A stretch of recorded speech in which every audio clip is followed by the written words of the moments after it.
आज आपण उकळत्या पाण्यामध्ये लाटलेली चपाती टाकून मस्त असा भन्नाट पदार्थ बनवणार आहोत की ज्याने मुले तुम्हाला रोज हट्टाने बनवायला सांगतील आणि एकदा जर बनवलात ना तर तुम्हाला पुन्हा पुन्हा बनवावं लागेलच, पण बरेचसे पैसे तुमचे वाचतील। पटकन रेसिपीला सुरुवात करूयात। तर सगळ्यात आधी इथे मी गव्हाचं पीठ घेतलेलं आहे 1 वाटी। त्यानंतर यामध्ये चवीनुसार मीठ घालायचं आहे आणि थोडं थोडं पाणी घालत आपल्याला याची कणिक मळून घ्यायची आहे। जर कणिक शिल्लक असेल तर ती सुद्धा तुम्ही वापरू शकता। जे आपण चपातीला वापरतो ती कणिक तुम्ही इथे वापरू शकता जर शिल्लक असेल तर इथे हे मी मळून घेतलेले आहे। एक 5 मिनिटं आपण ठेवून देऊयात तशीच आणि 5 मिनिटानंतर पुन्हा एकदा आपण याचे गोळे तयार करून घेऊयात। 5 मिनिटं झालेली आहे। कणिक चांगली अशी मी मळून घेतलेली आहे आणि आता याचे मी गोळे तयार करून घेते। तर 2 मध्यम आकाराचे गोळे यापासून तयार होतात। तर हे पहा, गोळे मी तयार करून घेतलेले आहेत आणि आता हलका हलका पीठ लावत आपल्याला याची चपाती लाटून घ्यायची आहे मध्यम आकाराची। तुम्ही जर या चॅनलवर नवीन असाल तर प्लीज अशाच नवनवीन रेसिपींसाठी चॅनलला पटकन सबस्क्राइब करा। सबस्क्रिप्शन अगदी फ्री आहे। बाजूच्या बेल आयकॉनवरही प्रेस करा म्हणजे येणाऱ्या नवनवीन रेसिपींचे नोटिफिकेशन सगळ्यात आधी तुम्हाला मिळेल।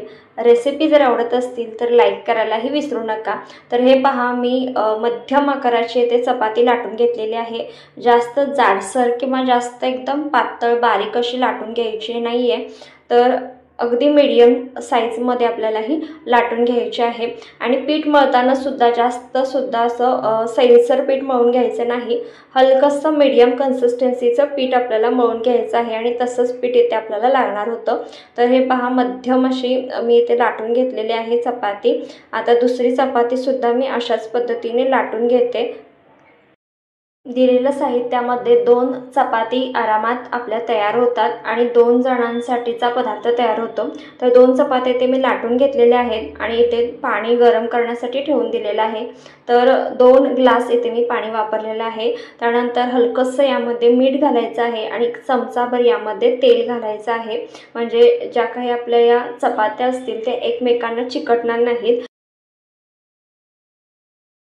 पाण्याला उकळी आली ना की यामध्ये या चपात्या आपल्याला टाकायच्या आहेत। तर आता या दोन्ही चपात्या यामध्ये मी सोडते। गॅसची फ्लेम मीडियम टू हाय ठेवायची आहे आणि मीडियम टू हाय फ्लेमवर आपल्याला एक 2 ते 3 मिनिटं ही जी चपाती आहे ती वाफवून घ्यायची आहे। सुरुवातीला इथे तुम्ही पाहू शकता चपाती खाली गेलेली आहे, थोड्या वेळानंतर वर येईल। तर चपाती आपली शिजली की अशा पद्धतीने वर यायला लागते। हे पहा, तर 1 मिनिटभर आपण ठेवूयात, म्हणजे एकूण 2 ते 3 मिनिटं झालेली आहेत आणि आता मी ते गॅस बंद केलेला आहे। तुम्ही पाहू शकता दोन्ही चपात्या एकमेकांना चिकटलेल्या नाही आहेत। यातलं गरम पाणी आपल्याला काढून टाकायचं आहे आणि यानंतर यामध्ये थंड पाणी आपल्याला घालायचं आहे। थंड पाणी घातल्यानंतर ह्या ज्या चपात्या आहेत त्या आपल्याला सेपरेट करून घ्यायच्या आहेत। तुमच्याकडे एक 5 मिनिटं वेळ असेल तर तुम्ही सुकण्यासाठी ठेवून देऊ शकता। तर इथे थोडासा वेळ कमी आहे त्यामुळे मी स्वच्छ धुतलेल्या सुती कापडाने अशा पद्धतीने जे काही वर पाणी आहे ते पुसून घेते आणि 2 मिनिट मी तसंच ठेवून दिलेलं आहे। हलकीशी पोळी आपली चपाती सुकली की अशा पद्धतीने कट करून घ्यायचं आहे।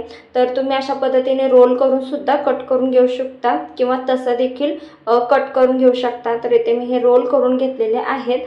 तर छोट्या चाकूने कट होत नाही त्यामुळे मी मोठा चाकू इथे वापरलेला आहे। हे पहा, अशा पद्धतीने याचे आपल्याला नूडल्स तयार करून घ्यायचे आहेत। तर अशा पद्धतीने कट करून घ्यायचे आहेत। अगदी अलगदपणे पटापट कट केले जातात आणि बाहेरचे जे असतात नूडल्स मैद्याचे किंवा कसेही बनवलेले असतात त्यापेक्षा तुम्ही घरच्या घरी अतिशय सोप्या पद्धतीने हे अशा पद्धतीने नूडल्स बनवू शकता। हे पहा, आपले हे नूडल्स तयार झालेले आहेत आणि आता आपण याला छान अशी फोडणी देऊयात। तर सुरुवातीला एका कढईमध्ये 2 चमचे तेल गरम करून घेतलेलं आहे। तेल हलकंसं चढ घालायचं, कारण नूडल्स जे आहेत ते एकमेकांना चिकटणार नाहीत। सुरुवातीला थोडासा कांदा घातलेला आहे, त्यानंतर शिमला मिर्च आणि कोबी घातलेले आहेत। तुमच्या आवडीनुसार भाज्या यामध्ये तुम्ही घालू शकता। पातीचा कांदा असेल तर घालू शकता, किंवा आणखीन काही आवडत असेल तर यामध्ये तुम्ही घालू शकता। तर 1 मिनिटभर आपल्याला 1-2 मिनिट तेलावर परतून घ्यायच्या आहेत या भाज्या। जास्त शिजवायच्या नाहीत, थोड्याशा अर्ध कच्च्या अशा ठेवायच्या आहेत, म्हणजे त्याचा जो करारीपणा असतो तो खाताना खूप छान लागतो। तर आता 1-2 मिनिट परतून झाल्यानंतर यामध्ये अगदी थोडीशी 1 पाव चमचा आलं लसूण पेस्ट घातलेली आहे, 1 चमचाभर सोया सॉस घातलेला आहे आणि त्यानंतर 2 ते 3 चमचे यामध्ये टोमॅटो सॉस घालायचा आहे। तर हा टोमॅटो सॉस जो आहे तो थोडासा तिखट आहे, त्या पद्धतीने इथे मी घातलेला आहे। मुलांना देणार असाल तर कमी तिखट घातलं तरी देखील चालेल, किंवा तुम्ही मोठे सुद्धा खाणार असाल तर यामध्ये थोडीशी बारीक चिरलेली मिरची सुद्धा घालू शकता। आता हे परतून घ्यायचं, 1 मिनिटभर आपल्याला परतून घ्यायचं आहे आणि त्यानंतर जे कट केलेले नूडल्स आहेत ते यामध्ये घालायचे आहेत आणि 1-2 मिनिट हे परतून घ्यायचं आहे।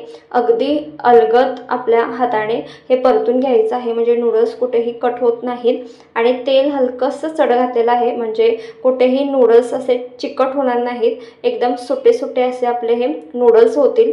तर 2-3 मिनिटानंतर परतून झाल्यानंतर गॅस बंद करायचा, जास्त वेळ गॅसवर ठेवायचं नाही। आणि हे पहा, अशा पद्धतीने मसाले सगळीकडे लागले गेले पाहिजेत आणि इथे आपले हे मस्त चटपटीत असे नूडल्स तयार होतात, अगदी घरच्या साहित्यातून। म्हटलं होतं ना, तुमचे खूप पैसे वाचतील आणि एकदा तुम्ही जर अशा पद्धतीने करून मुलांना दिलत ना, तर दरवेळी तुम्हाला अशाच पद्धतीने बनवायला सांगतील आणि अतिशय हेल्दी वेमध्ये आपण अगदी घरच्या साहित्यामध्ये बनवलेलं आहे। सोया सॉस तुम्ही इथे स्किप करू शकता, आवडत नसेल तर फक्त टोमॅटो सॉस घालून हे छानपैकी नूडल्स तुम्ही बनवू शकता। आणि तुम्ही पाहू शकता नूडल्स एकदम सुट्टे सुट्टे झालेले आहेत, खूपच चवीला छान लागतात। एकदा नक्की ट्राय करून पहा आणि तुम्हाला रेसिपी कशी वाटली कमेंट करून नक्की सांगा। जितक्या जास्त जमेल तितक्या जास्त नातेवाईकांना आणि फ्रेंड्सना व्हिडिओ आवर्जून शेअर करा। नवनवीन रेसिपींसाठी चॅनेलला सबस्क्राईब आणि व्हिडिओला लाईक करायला विसरू नका।